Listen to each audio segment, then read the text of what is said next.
Picture this. You've just graduated and now your biggest worry moves from will I graduate to what am I actually supposed to do? I'm Shima Parwadi. Rasul Qureshi. Senator Nicole. My name is Derek Corey. In the second and final episode of the Big Move series, we talked to 5 students who recently graduated to get into just how they've managed to be able to fare with the next step. Okay, so let's take you back to the moment you received your graduation certificate. So how do you feel knowing that you're done? I think I felt awesome that time because, like I said, I didn't have proper graduation. And of course, even the certificate is just a piece of paper, but it really gets us where we want in life, like in terms of professional career. I didn't feel as accomplished as I would, as some people would feel. I mean, it felt nice that I'm done with school, that I'm out, but it didn't feel as more memorable as it would. And it made me feel like, okay, I did something and all that. Yeah. I was actually very excited when I finished. I'm done, but I realized I hadn't planned enough. So I think that was the reason for me doing masters. It was just to give me more time to figure out what to do next. Now, something to notice is that most of these students are yet to receive their certificates and haven't even gone through their physical graduation yet due to the ongoing situation. This has quite predictably dampened the feeling of what it means to graduate. Not only that, but it has also made the quest for job hunting and planning for the future even more difficult. For example, Rumbi is not the only one who has resorted to continuing studies in the hopes that it will give her an edge over other candidates, but also as a means of waiting out the situation. However, graduates have decided to move on. The effects of the pandemic are very evident in their decision making. Did you at any point in time try to look for jobs, or you just decided you were going straight into masters? I actually went straight into masters. I didn't feel like I was ready for a job yet. I did do an internship, but only 3 months. It wasn't enough for me to know if I was ready for that kind of life yet. So I just chose to go into masters. And then when I find something that I really want to do, then I'll go ahead. So hopefully next year by December, I'll have something. It did feel like, when you get a degree now, you're just thrown into the working sector. Now people suddenly feel like they expect something, but then they don't. They're not saying it. They're just like, what is she gonna do next? But then, so it felt like that for a bit. But then, and it did put the pressure for a while, because I saw a lot of my friends, a month, 2 months after they graduate, even before they graduated, they started getting jobs, positions, and I was just there like, where do I go? What do I do? The transition from being in Malaysia going back to Zimbabwe to West there, I think it was an eye-opener because when I was in Malaysia, working with the student council, working with different people, different religions, and different characters, it gave me the opportunity to be flexible when talking to different people, but then even in my same religion, right? So now I know and now I understand that, okay, when someone is coming from this point of view, I have to tackle his idea or whatever point in a certain way to get it. I can say, in the beginning, maybe you can say that it's a bit similar because, you're going through the learning process for a new job. But, it's different because, at university, if you don't study, it's like only you are affected by that, and the lecturers and, you're not answerable to them like that. But when you're working, you're answerable to your superiors, your supervisors, or whoever is. Issues such as a lack of personal space, a feeling of being lost, comparison to peers, among others, come into play. This makes it quite difficult if one cannot find a stable or balanced way of life soon after graduation. For the most part, graduates tend to focus on getting or landing their first job, and with this comes the increased pressure of comparing oneself to their peers, especially when playing the long game of having to wait for a job offer or responses from recruiters.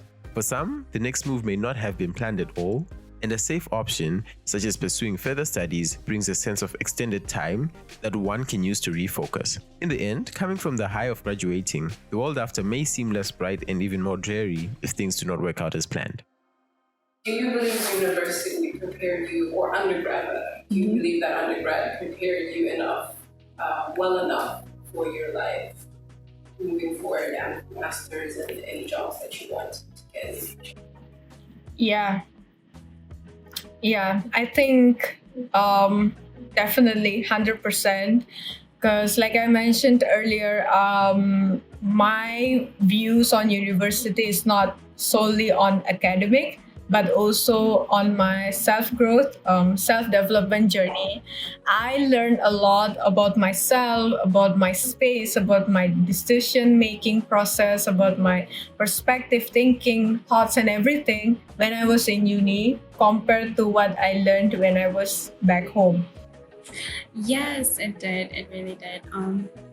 Because when I was in university, you meet a lot of people, and word really moves fast. So you just have to be honest.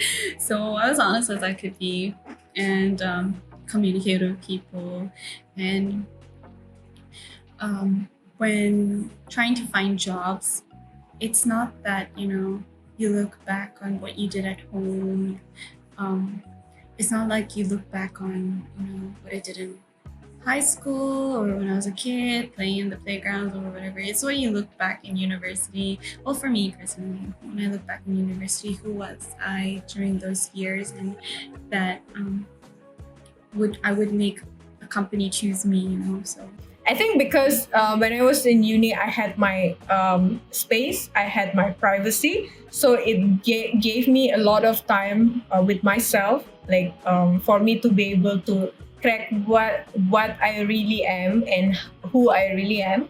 The university helped me a lot because, like, for me, it wasn't just about studying. It wasn't just about that knowledge. It was about that whole experience, being part of like different clubs and societies and like that different associations. So like like you get to work with people, you interact with them, you learn teamwork, you learn like conflict resolution, and basically your communication skills like they develop like like a lot in university. So yeah, like people acknowledge that as well, like after I came back here, like even at work, like people acknowledge that those skills that you learn working with people and all. I think it was an eye opener because when I was in Malaysia, working with the student council, working with different people, different religions, and different characters, it gave me the opportunity to be flexible when talking to different people, but then even in my same religion, right? For some, university can be the final molding ground before being released and set into the world. This is true for most graduates, as they state that not only does university equip them with some of the skills necessary for their work life, but it also taught them how to communicate and develop more social skills relevant to their day-to-day life after university. For this video, we will not go into the argument of whether the concept of a university is relevant today or not, but let us know if you want that video. In the end, regardless of how you see it, some skills learned in university, although not apparent at the time, will undoubtedly come in handy in the long run. So, what was your social life like in university, in undergrad post-COVID, and did it in any way help you to transform into masters? My social life was amazing when I was in university. I can say that like proudly. That's the thing I missed so much about uni. Yeah, like the exposure to international people, multicultural, like different kind of people, and also people who are way younger to me. Yeah, it really helps a lot. Like it really helps in every aspect of my life. In terms of exploring campaigns, exploring events, hosting events. I don't. That's the first time I ever like hosted an event.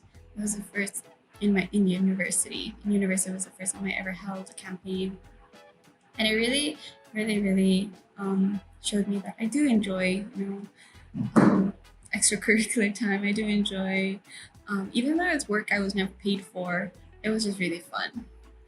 So it did prepare me in the sense that I do, in the sense of outsourcing your skills, in the sense of doing things that's not, if we're talking job related wise, it means doing skills that is out, or doing tasks that is outside of your skills, and as long as you can grow. And yeah, it did prepare me. So your social life in university can be a stepping stone to your career success. In our case, we use social life as the way a student spends their time outside of their academic ambitions, which would include clubs, extracurriculars, networking, or just hanging out with friends. Studies show that students who are more socially active can traverse the corporate ladder better depending on their chosen career field.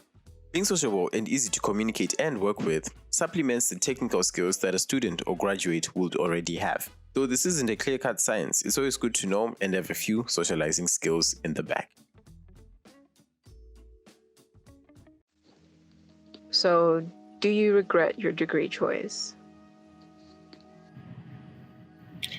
I used to regret on my degree choice because I wanted to do something related to archaeology.